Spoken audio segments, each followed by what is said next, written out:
AMD continues to launch higher and higher and higher. I mean, look at this chart. It was up, what was that, like 1,000,000% the other day. Now it's up another 2,000,004%. It is an unbelievably powerful stock right now, which is exactly where you want to be putting your money, is in powerful stocks.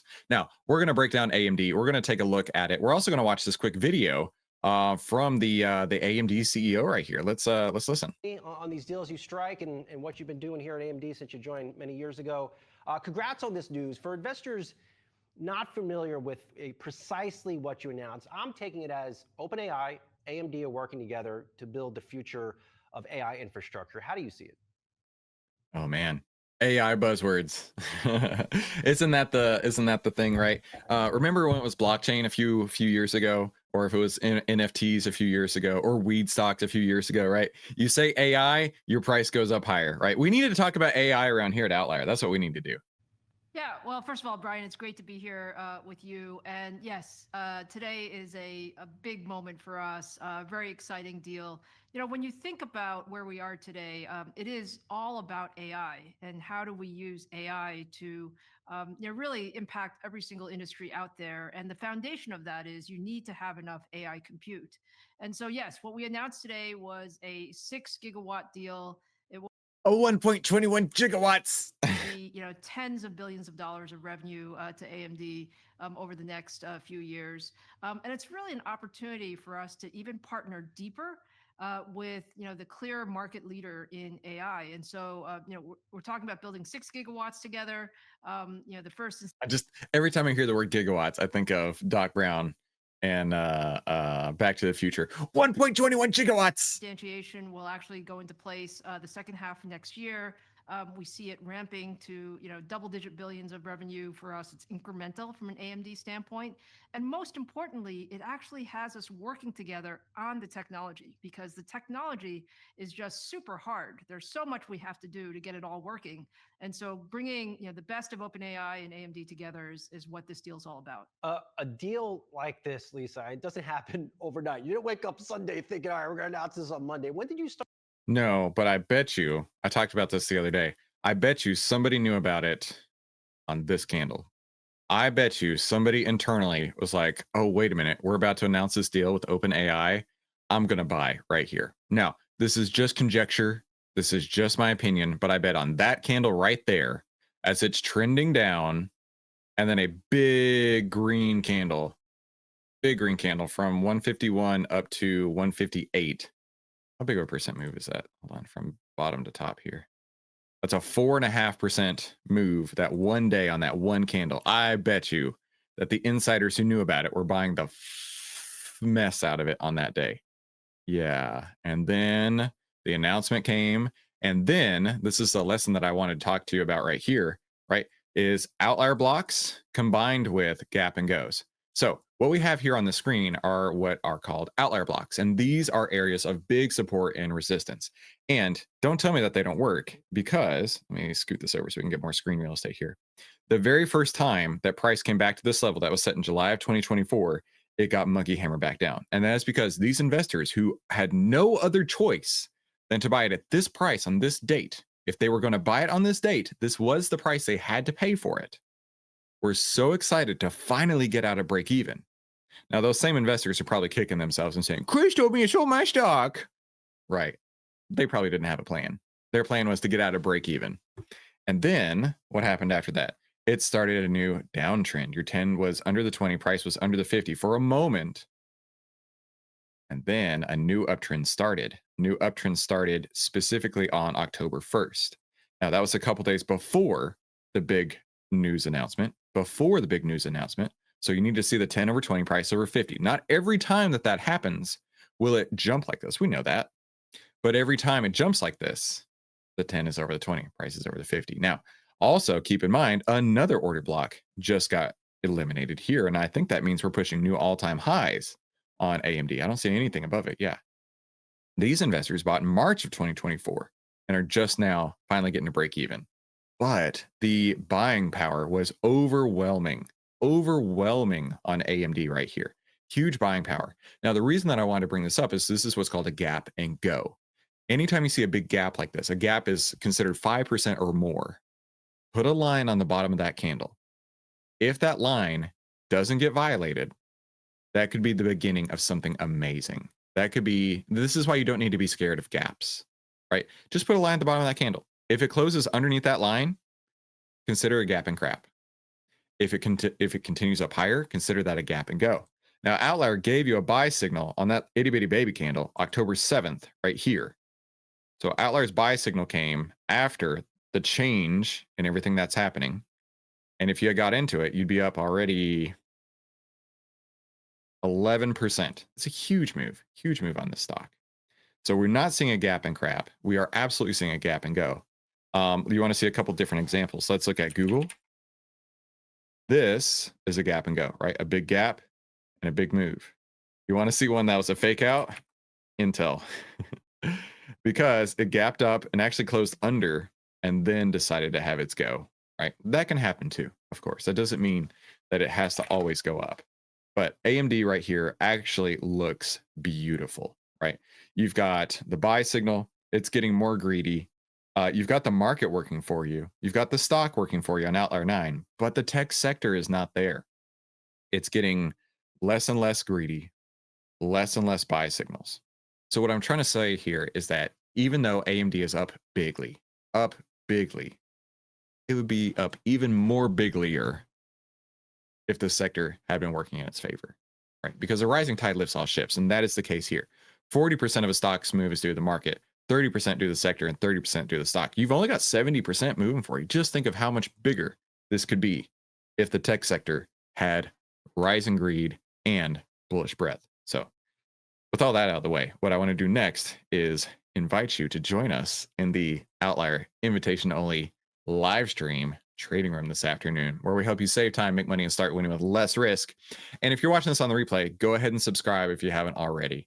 So we're going to go over plans M, A, ETF, and sit in cash and don't F up. Now, if you want normal returns, this is not the place for you. Don't even bother, right? But if you are looking for OVTLYR returns, now you're in the right place. So when to use each of these plans? Well, plan M and plan A really are when the market is setting up in your favor. And we're getting close to that point. We're not there just yet, but I'm currently in plan ETF. And so we're going to go through plan ETF.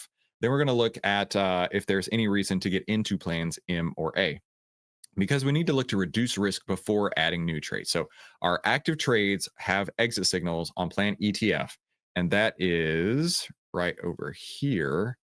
All right, so let's go through these exit signals. So first, a QQQ sell signal. So if we go into OVTLYR, we can see on the Qs here that it still has a buy signal. So I'm going to continue to hold my position in the Qs. A 10-20 bearish cross. We certainly don't have that today as the market pushes up higher and higher. Let's go to that here. The 10 going under the 20. No, we don't have that just yet. Not at all. Or any 30-day old order blocks hit. Well, this is new all-time highs, so that's not happening either. So there are no exit signals to be had on TQs or on SPXL either, if that's the trade you're holding. But what about new entries on plan ETF? What about new entries on plan ETF? Let me go to that slide here, right? So we do have the uptrend in the Q and uptrend in SPY. Both of them have a buy signal. The Q heat map needs to be under 70. The Q fear and greed heat map under 70. It is at 67 right now. The SPY heat map needs to be under 70. It's at 69.82. So both of those are looking good so far. They need to be less than 2 ATRs above the 20 EMA. This is what I call the value zone. Now, yesterday, after that big move, they were outside the value zone. I would wait until the end of the day. Now, listen, I'm recording this earlier in the day. I don't normally trade at this time of day, but I have some family obligations that I need to get to, which is why I need to be moving on and doing this early. If it closes underneath this 2 ATRs, now you can add the OVTLYR value zone onto your account 100% for free. Just go get a free TradingView account, go over to indicators and type OVTLYR value. Boom, there it is, 100% free for everybody. And it will light up and show you when it is in that value zone. Now, I purchased the TQs when QQQ was trading at 595.71, and we're pushing new all-time highs right here. So QQQ looks brilliant, but wait till the end of the day to see if it's going to be inside that value zone. Let's go to the SPY. The SPY is still within that value zone right here. We closed just outside of it yesterday, but watch this area right here. You might be able to pick it up today, which means if you are already in plan ETF, you could get into it. That does not mean a guarantee of profits, but it is an entry signal and is an entry signal on SPY, which you could use SPXL to get a leveraged instrument in that case. So I don't have any exit signals today. I'm already in plan ETF in the QQQs, so I'm obviously not going to change it. So I don't have to enter anything else today. But let's take a look over on plan M now. Plan M is our aggressive, very strong backtest plan, and we need to make sure that we're listening to what the market is telling us. So the SPY has a bullish trend. We saw that. The SPY has a buy signal. The SPY fear and greed heat map is under 70. Is it rising? SPY is 69.74, 69.82. It is under 70 and rising. Okay. All right. Full stocks breadth. Looking good so far. Full stocks breadth. We got a crossover here. So more buy signals, less sell signals. Okay. Looking good so far. So we've established the market's good. Let's go to the sectors. Sector fear and greed heat maps. Now, we do have a big update coming here in the next couple of weeks. Now, OVTLYR covers 2,600 stocks right now, and we're adding 6,000 more stocks here in a couple of weeks. 6,000 more stocks. Additionally, one of the things we're upgrading is inside of the market breadth panel. You'll be able to see a summary view like what VacLav, one of our amazing outliers, has built for us. And that's what this bookmarklet is doing right here. It just saves you some time. It doesn't do anything other than put all the data all in one place.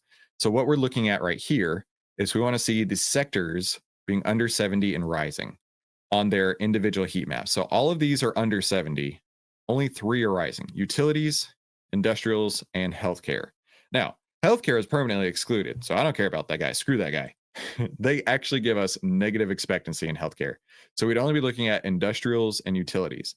Now, the next step in this is looking at the sector relative greed. Is the sector greed higher than the market greed? The current SPY fear and greed score is 69.82, right? That's that same number right here, 69.82. Nothing is higher than that. Not a single sector is higher than that, which means I cannot enact Plan M because I do not see any sectors with relative greed greater than 1. Now, why do we care about that? Because this tells us when there is a baller sector. This tells us when there is one sector that everybody is just throwing their money at, and it is outpacing everything else in the market. And trust me, this part of the backtest is crucial. Crucial.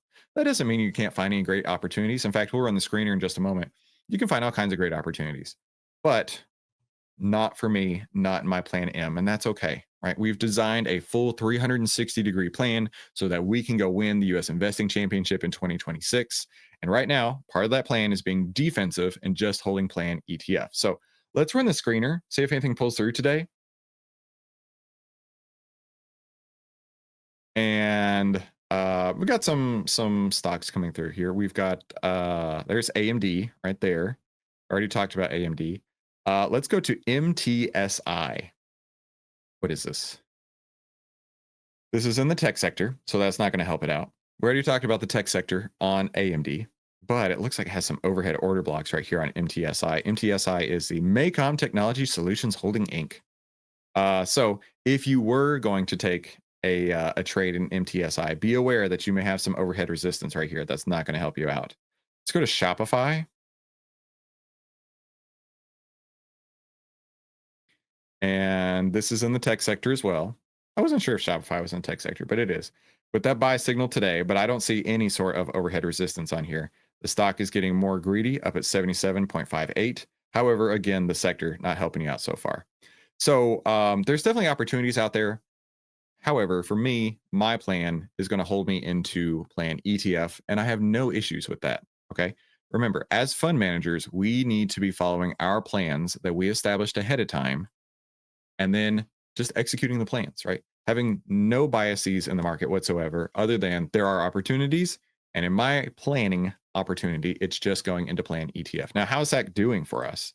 So if we run into this account here, it's still over $6,600 at this point, which is, how many years of OVTLYR is that? So OVTLYR's annual plan costs $300. So 6642 divided by 300. It's only 22 years of OVTLYR. Only 22 years of Outlier paid for in plan ETF on this particular account. So that's not too shabby. That's not too shabby.